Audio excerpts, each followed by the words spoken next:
Let me be direct with you from the outset, because the situation that has emerged in the past 72 hours demands directness. What we are witnessing is not a regional military escalation. It is not another Middle Eastern arms race that stays contained within familiar boundaries. What we are witnessing is a fundamental shift in the strategic balance of power that extends all the way to the heart of Europe, and most people have no idea it has already happened. I am looking at technical specifications that have been circulating among European defense analysts since Monday, April 14th, 2026, and I need you to understand what these documents reveal. They do not show a missile system with a range of 500 kilometers. They do not show a weapon that threatens only Israel or Saudi Arabia or American bases in the Persian Gulf. What they show is a family of ballistic missile systems with confirmed ranges exceeding 5,000 kilometers. That is not a typing error. 5,000 kilometers. From launch sites in western Iran, that range envelope covers every capital city in Europe.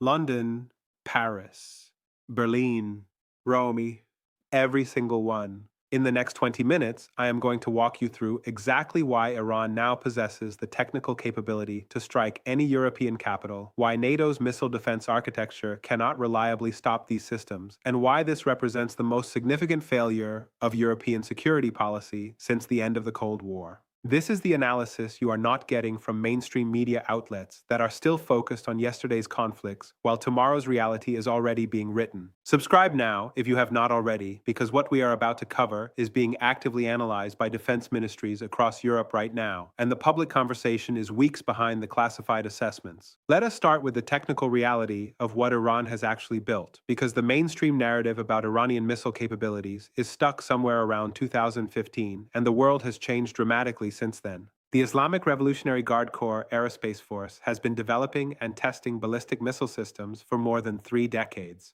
But what has changed in the past 5 years is not just incremental improvement. It is a qualitative leap in range, accuracy, and most importantly, the ability to defeat modern missile defense systems. The Khyber-Shikan missile, first publicly displayed in February 2022, has a confirmed range of 1,450 kilometers. That system can reach anywhere in the Middle East from Iranian territory, but that is not what European defense planners are worried about. What concerns them is the Khyber-2 variant, tested successfully in January 2024 with an extended range of 2,200 kilometers, and even that is not the full picture. According to reporting by Jane's Defense Weekly and confirmed by multiple Western intelligence assessments, Iran has successfully tested a further variant, designated Khyber-3 in some reports, with a demonstrated range exceeding 3,000 kilometers. But here is what almost nobody outside of classified briefing rooms understands. Range is not just about fuel and rocket stages. It is about payload trade-offs. A missile designed to carry a 1,500 kilogram warhead to 3,000 kilometers can carry a lighter warhead significantly further. The International Institute for Strategic Studies published an assessment in March 2026, stating that with a reduced payload of approximately 500 kilograms, the same missile platform could achieve ranges of 5,000 to 5,500 kilometers. From launch sites in western Iran, near the city of Kermanshah, that range envelope includes London at 4,600 kilometers, Paris at 4,300 kilometers, and Berlin at 4,000 kilometers. Subscribe if you are watching this and realizing you are not getting this level of detail anywhere else, because what we are about to discuss next is the part that changes everything. Now, let us talk about what NATO's missile defense architecture was actually designed to do, and more importantly, what it was not designed to do. Announcement number 1, the Aegis Ashore system. And this one matters more than anything else because it represents the cornerstone of NATO's European missile defense strategy. The United States deployed Aegis Ashore installations in Romania in 2016 and Poland in 2020. These systems use the same SM-3 Block IB interceptor missiles that equip American destroyers. They were designed explicitly and specifically to intercept short to intermediate range ballistic missiles during their mid-course phase of flight outside the Earth's atmosphere. Here is the technical limitation that matters. The SM-3 Block IB has a maximum intercept range of approximately 1,000 kilometers and is optimized for targets traveling at speeds up to 4 kilometers per second. Iranian medium-range ballistic missiles, like the Khyber family, travel at speeds exceeding 7 kilometers per second during their terminal phase. The geometry of interception becomes exponentially more difficult as target velocity increases. According to a 2025 Congressional Research Service report, the probability of a successful intercept against a high-speed maneuvering target drops below 35% even under ideal conditions. But the real problem is not just the interceptor capability, it is the number of interceptors available. Romania's Aegis Ashore facility has a maximum load of 24 SM-3 missiles. Poland's facility has the same capacity, 48 interceptors total, to defend the entire European continent. Iran possesses an estimated 3,000 ballistic missiles of various ranges according to the Center for Strategic and International Studies. Even if we assume only 10% of those can reach European targets, that is 300 missiles against 48 interceptors. The mathematics are not in Europe's favor. Received. That is announcement number 1. The missile defense system Europe relies on was not designed for this threat and does not have sufficient capacity, even if it worked perfectly. Announcement number 2, and this is the part that almost no one in the mainstream media is connecting correctly: the maneuverable warhead problem. Stay with me, because this is where the technical analysis becomes strategically decisive and where the entire European security framework begins to unravel. Modern Iranian ballistic missiles do not follow predictable ballistic trajectories like the Scud missiles of the 1990s. They employ maneuverable reentry vehicles, or MARVs, which can adjust their flight path during the terminal phase of flight. The Khaybar-Shekhan missile demonstrated this capability in multiple tests between 2022 and 2024. According to Defense Intelligence Agency assessments leaked to the Washington Post in November 2025, these maneuvering warheads can make lateral adjustments of up to 20 kilometers during their final descent. Why does this matter? Because interceptor missiles rely on predictive algorithms. They calculate where the target will be in the future based on its current trajectory and attempt to position the interceptor at that future point in space. If the target changes course after the interceptor has committed to its trajectory, the intercept fails. It is basic physics. A maneuverable warhead with even modest guidance capability can defeat interceptors that were designed to engage non-maneuvering targets. Lieutenant General Robert Ashley, former director of the Defense Intelligence Agency, stated publicly in testimony before the Senate Armed Services Committee in March 2025, and I am quoting him directly here, that Iranian maneuverable warhead technology represents a near-peer capability comparable to systems deployed by Russia and China. Near-peer. That means the technological gap that existed for decades has effectively closed. Now layer on top of this the sheer number of missiles. If Iran launches a salvo attack with 20 missiles against a single target, and each missile carries a maneuverable warhead, the defending system needs to successfully intercept all 20 missiles to prevent the target from being hit. If even one warhead penetrates the defense, the attack succeeds.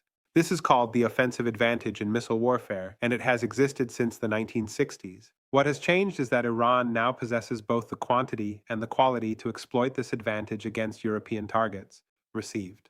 That is announcement number 2. The missile defense systems protecting Europe cannot reliably intercept maneuverable warheads, and Iran has demonstrated this technology repeatedly. Announcement number 3, the political failure. And this one cuts to the heart of why Europe finds itself in this position, despite decades of warning signs and billions of dollars spent on defense cooperation. In 2018, the United States withdrew from the Joint Comprehensive Plan of Action, the Iran nuclear deal. European nations, specifically France, Germany, and the United Kingdom, opposed this withdrawal. They attempted to preserve the agreement through a mechanism called INSTEX, designed to facilitate trade with Iran despite American sanctions. That mechanism failed to provide meaningful economic benefits to Iran. From Tehran's perspective, Europe promised economic normalization in exchange for nuclear restrictions and then failed to deliver when American pressure increased. The result was entirely predictable. Iran resumed and accelerated its nuclear program, expanding uranium enrichment to 60% purity, which is approximately 90% of the technical work required to produce weapons-grade material. But more importantly for our analysis today, Iran also accelerated its missile development programs, unconstrained by any agreement, facing no meaningful diplomatic consequences, and motivated by the clear lesson that European security guarantees are worth exactly nothing when they conflict with American policy preferences. Think carefully about what this represents. European nations attempted to chart an independent course on Iran policy. They failed, and in failing, they lost any diplomatic leverage that might have constrained Iranian missile development, while simultaneously demonstrating to Tehran that Europe cannot be relied upon as a credible partner independent of Washington. The consequence is that Iran pursued military capabilities without constraint, while Europe pursued diplomacy without enforcement mechanisms. According to reporting by Reuters and confirmed by multiple European diplomatic sources, Germany, France, and the United Kingdom approached the Biden administration in late 2023 requesting coordinated pressure on Iran's missile program specifically. The American response was to point out, correctly, that Europe had spent 5 years undermining U.S. sanctions while offering Iran nothing substantive in return, and that American political capital would not be expended to solve a problem Europe had helped create. So, Andi.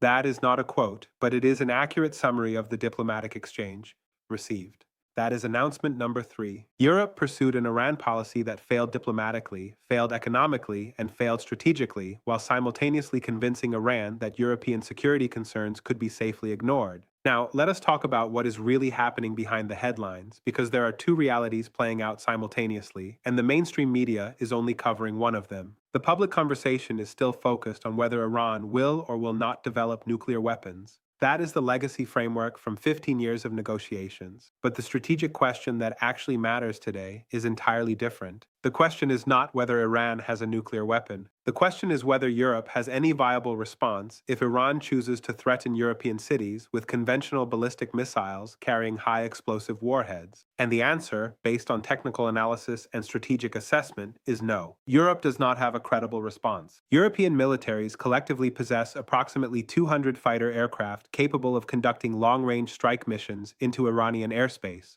Iran has demonstrated the ability to detect, track, and engage aerial targets using integrated air defense systems that include Russian-supplied S-300 batteries and domestically produced Bavar 373 systems. A hypothetical European air campaign against Iranian missile sites would require suppression of enemy air defenses, which in turn requires aircraft, munitions, aerial refueling tankers, intelligence surveillance and reconnaissance assets, and logistics support that Europe does not possess in sufficient quantities to conduct sustained operations at that range. Even if Europe could theoretically assemble such a capability, it would require American support for intelligence, refueling, and strategic lift. Which brings us back to the fundamental problem. Europe cannot conduct military operations against Iran without American participation, which means Europe cannot credibly threaten military action as a deterrent, which means Iran can develop and deploy missile systems that threaten European capitals while facing no meaningful military consequences. President Macron of France stated in a televised address on April 12, 2026, that France would consider any ballistic missile launch from Iran toward European territory as an act of war warranting immediate military response. This statement has not notably changed Iranian behavior, Iranian statements, or Iranian missile deployment patterns. Because Tehran understands what Macron apparently does not want to acknowledge publicly, which is that France cannot execute a military response without American support, and American support is not guaranteed when the threat is to European cities rather than American interests. If you own property in a major European city, what is happening in Iran is not a foreign policy story. It is an insurance story, a property value story, and a question about whether your government has the capability to defend the territory it claims sovereignty over.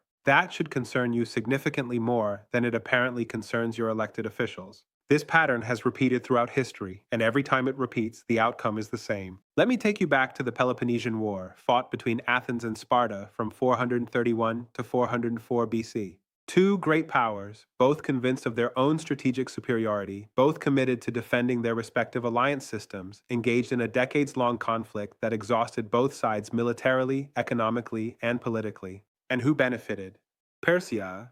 The Persian Empire, which had been defeated by the Greeks a generation earlier, quietly rebuilt its power, while Athens and Sparta destroyed each other. Persia provided financial support to Sparta, prolonging the war, ensuring maximum Greek exhaustion. When the war finally ended, both Athens and Sparta were shells of their former strength, and Persia was the dominant power in the eastern Mediterranean. The parallel is exact. The United States and its European allies have spent 2 decades focused on conflicts in Iraq, Afghanistan, Syria, and Ukraine. Trillions of dollars expended, military readiness degraded, public support for foreign military intervention at historic lows. And during those same 2 decades, Iran developed ballistic missiles that can reach London, air defense systems that can threaten Western aircraft, proxy forces that control territory across the Middle East, and a nuclear program that is weeks away from weapons capability if Tehran makes that decision. The West is Athens and Sparta, exhausted by conflicts that consumed resources while producing no decisive strategic advantage. Iran is Persia, patient and strategic, building capabilities while its adversaries focused elsewhere. And the parallel extends further. Just as Persia ultimately failed to consolidate lasting dominance because internal weaknesses eventually caught up with external ambitions, Iran faces severe economic challenges, demographic pressures, and internal political fractures that constrain its long-term strategic options.